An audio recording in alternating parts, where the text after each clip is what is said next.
Bonsoir tout le monde et bienvenue à cette série de cours à distance et nous allons tous découvrir l'expression de la comparaison. Et comme d'habitude, on commence par une petite introduction sous forme de définition du concept. Une comparaison, c'est quoi? C'est tout simplement une action de comparer ou bien de chercher les ressemblances ou les différences qui peuvent exister entre deux personnes ou entre deux choses. Donc le mécanisme de la comparaison permet d'établir un rapport entre deux éléments et ces deux éléments-là sont le comparé et le comparant. Ce rapport peut être soit de ressemblance, d'égalité ou encore d'inégalité. Et pour l'inégalité, il y a deux cas. Il y a la supériorité et l'infériorité. La question qui s'impose maintenant, c'est quels sont les moyens, quels sont les outils ou bien les expressions qu'on peut utiliser pour exprimer l'un des rapports cités. On commence par la ressemblance. Les moyens à utiliser ou bien les comparatifs à utiliser pour exprimer la ressemblance sont comme tel, tel que, semblable à, ressembler à, et il y a les 3 points de suspension. Ça veut dire qu'il y a d'autres moyens à utiliser. Mais le moyen le plus employé est comme. Et ici, on doit faire attention. Comme peut aussi exprimer la cause. Alors, comment peut-on faire la distinction? Comme lorsqu'il est placé au début de la phrase, il est considéré comme un moyen de cause ou bien un subordonnant de cause. Et quand il est placé au milieu de la phrase, il est considéré comme un comparatif. Il exprime la comparaison et surtout la ressemblance. Il est rapide comme l'éclair.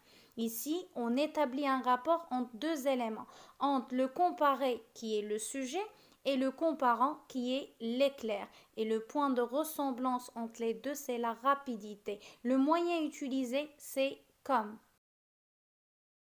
En ce qui concerne l'égalité maintenant, les comparatifs à utiliser sont aussi que. Et regardez bien, les deux particules ou bien les deux parties du moyen sont séparées. Deuxième comparatif, autant de que la même chose, les deux particules sont séparées. Il y a les 3 points de suspension. Et le dernier moyen, c'est autant que les deux particules sont réunies ou bien unies. Mais quand est-ce qu'on peut utiliser tel ou tel comparatif? Alors pour le savoir, on passe aux exemples. La première phrase, elle est aussi studieuse que son frère. La deuxième phrase, elle court aussi vite que Nzhabidwan. Dans ces deux premières phrases, on a utilisé le comparatif aussi que. Et regardez bien, entre le premier particule et le deuxième, dans la première phrase, il y a un adjectif qualificatif, studieuse. Et dans la deuxième phrase, nous avons l'adverbe vite. Donc, quand est-ce qu'on utilise aussi que? Quand on veut comparer entre deux qualités et quand on a dans la phrase soit un adjectif qualificatif, soit un adverbe. Dans le troisième exemple, on compare la quantité et non pas la qualité. Et après la première partie du comparatif, on a un nom.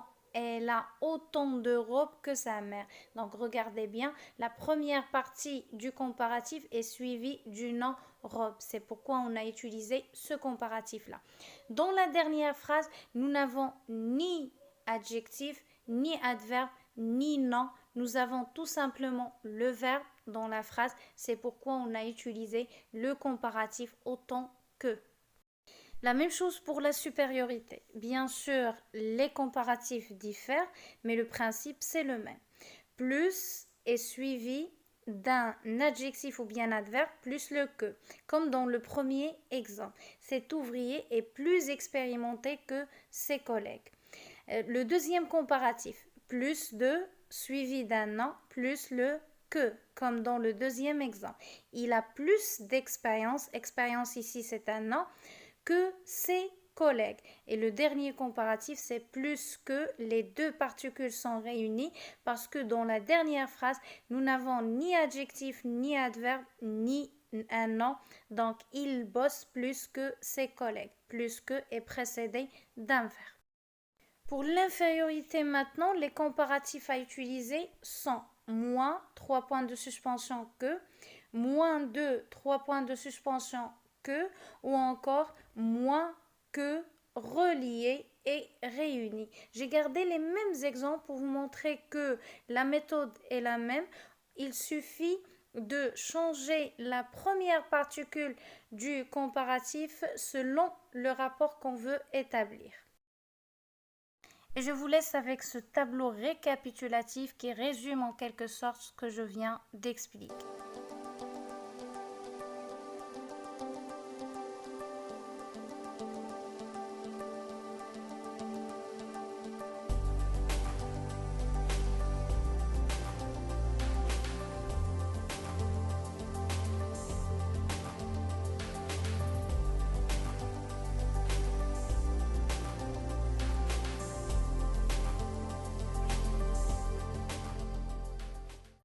Et on termine avec cet exercice où on vous demande de compléter les phrases suivantes par le moyen de comparaison qui convient.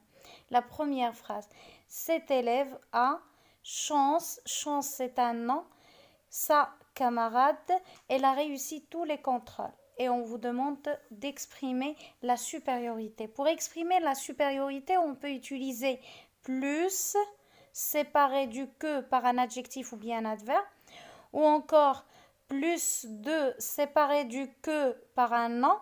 Et si jamais je n'ai ni nom, ni adjectif, ni adverbe, je n'ai que le verbe dans la phrase, je vais utiliser plus que. Dans la deuxième phrase, nous avons argent. Argent, c'est un nom aussi. Que, déjà, on a inséré le que ici.